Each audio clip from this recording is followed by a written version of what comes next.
ওপর থেকে দেখলে মনে হয় মাটিতে বসেছে গরুর বিশাল মিলন মেলা। বগুড়া জেলার অন্যতম বৃহৎ কোরবানির পশুর হাট মহাস্থানগড়। প্রতি বছর বগুড়ার খামারিরা কোরবানির ঈদ উপলক্ষে গরু ছাগল লালন পালন করে থাকে। এবারও তার ব্যতিক্রম নয়। ঈদকে ঘিরে এই হাটে বিক্রি হয় লাখ লাখ গরু। হাট ঘুরে দেখা গেছে কেউ গরু কিনছেন, কেউ বা দরদাম করছেন। কোনো বিক্রেতার মুখে হাসি, আবার কোনো ক্রেতার চোখ খুঁজছে সেরা পশুটি। এভাবেই ক্রেতা বিক্রেতার পদচারণায় মুখরিত হয়ে উঠেছে বগুড়ার পশুর হাট। দাম মোটামুটি রিজনেবল দেওয়া যাচ্ছে, কারোর তুলনায় এবার একটু দাম কম দেওয়া যাচ্ছে।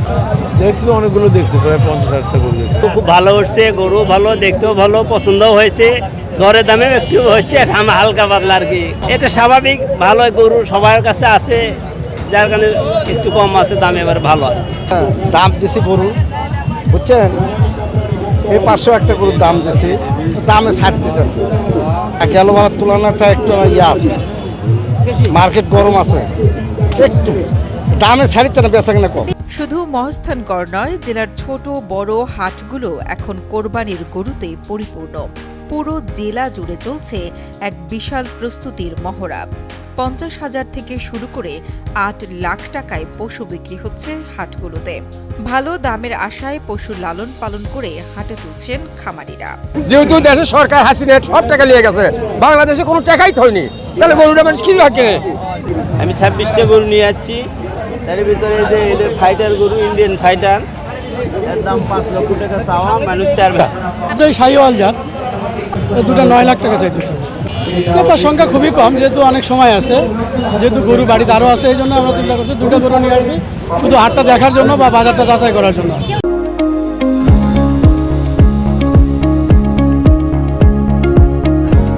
এদিকে গরুর হাটে ক্রেতা বিক্রেতাদের নিরাপত্তায় পুলিশ ও স্বেচ্ছাসেবকরা যৌথভাবে কাজ করছেন। এছাড়াও নকল টাকা শনাক্ত করতে নেওয়া হয়েছে বিশেষ ব্যবস্থা। মহাস্থান, ঐতিহাসিক মহাস্থান গুয়াহাটিতে ক্রেতা এবং বিক্রেতাদের সার্বিক নিরাপত্তার ব্যবস্থা গ্রহণ করা হয়েছে পুলিশের প্রশাসন তরফ থেকে, এবং আমাদের স্বেচ্ছাসেবক রয়েছে। এখানে আপনি জাল শনাক্ত করার জন্য বাংলাদেশ ব্যাংকের তত্ত্বাবধানে অগ্রণী ব্যাংকের কর্মকর্তাগণ রয়েছে, এবং সরকারি নীতি নির্ধারণ মেনে চলে আমরা হাট পরিচালনা করছি। দেশের বাইরে থেকে আমদানি বন্ধ থাকায় জেলায় 5,000 কোটি টাকার পশু বিক্রি হওয়ার সম্ভাবনা রয়েছে বলে জানান প্রাণী সম্পদ কর্মকর্তা। বরাবরের ন্যায় এবারও কোরবানির যোগ্য পশুর তালিকা প্রণয়ন করেছে 12টা উপজেলার সমন্বয়ে। আমাদের টোটাল কোরবানির যোগ্য প্রাণী আমাদের গাভী, মহিষ, ছাগল, ভেড়া, মোটা তাজাকরণ সব মিলে আমাদের 7,46,000 কোরবানির যোগ্য পশু আমরা তৈরি করেছি। 7,09,000-এর বিপরীতে, তার মানে আমাদের 38,000 অ্যানিমেল বেঁচে যাবে। এবং আসলে বাস্তবতা হচ্ছে যে বগুড়া জেলা গরু কোরবানিকে উপলক্ষ করে যে গরুটা তৈরি করে, এটা মূলত শুধু বগুড়ার জন্য করে না।